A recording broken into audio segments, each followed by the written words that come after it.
حسين حاجة كتو ورا الوسي صدق بريان وكم مقنعين كذا وياها ورك وكم مقنعين ها عصب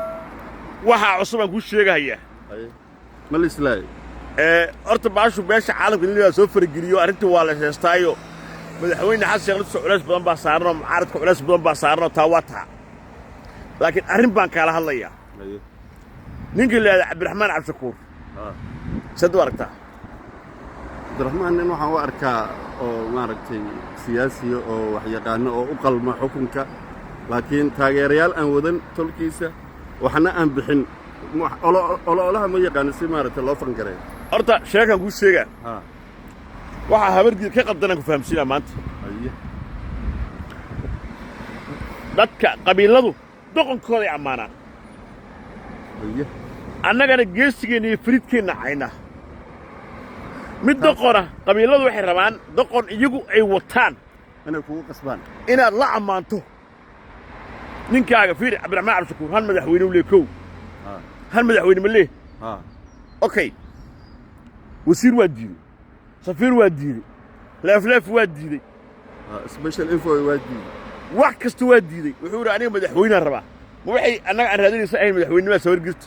way taa wallahi hankiisa haduu yahay madaxweyne waa taageersan fiiri baasha ma ogtahay adiga fiiri adiga habargiiraata Soomaa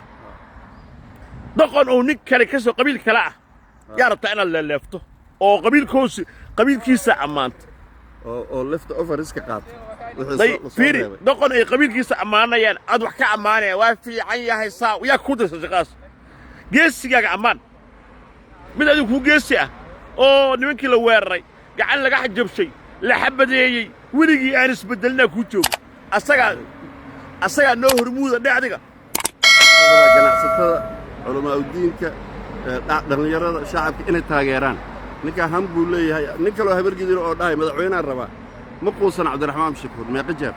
oo ka qayb galay ha marka adiga waxa laga rabaa doqon ninka reer qabiil kala ah oo qabiilkiisu ay amaanayaan la baraambure waxa minister ma isiihay dhageyso waa adiga dad socdo waxa dad socdo aan toos ka banaan baxay bis kala banaan baxay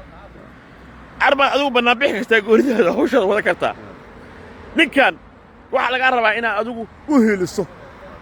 ha ogow ma aha dadka waa la sameeyaa waa la garab istaagaa isaguna taladii waa qaatay ugaaskii u tagay habargii ku dhax laabtay isaguna waxa laga rabaa inuu habargiirtiisa horta hoos soo bilaabo habargii markuu soo dhiso hawiyaha hiraab raadso hiraabku soo dhiso hawiye raadiyo hawiyaha soo dhisto markaa kadib Soomaali weyn isu kaasado saasoo ku noqonaya ninkaasi madaxweyne Cabdiraxmaan Cabdishakuur marka siyaasadda ku shaay shalay waarteen Liibaan Axmed Xasan iyo Mahad Salaad sawiraysa wada galeen wuxuu ahaa mataqaawali heshii ka dhignayd waad arkaysaa mataqaanaa hawlaha socdo dadana ka xumaada istin ya sawirkiisa markay arkeen labadooda masawir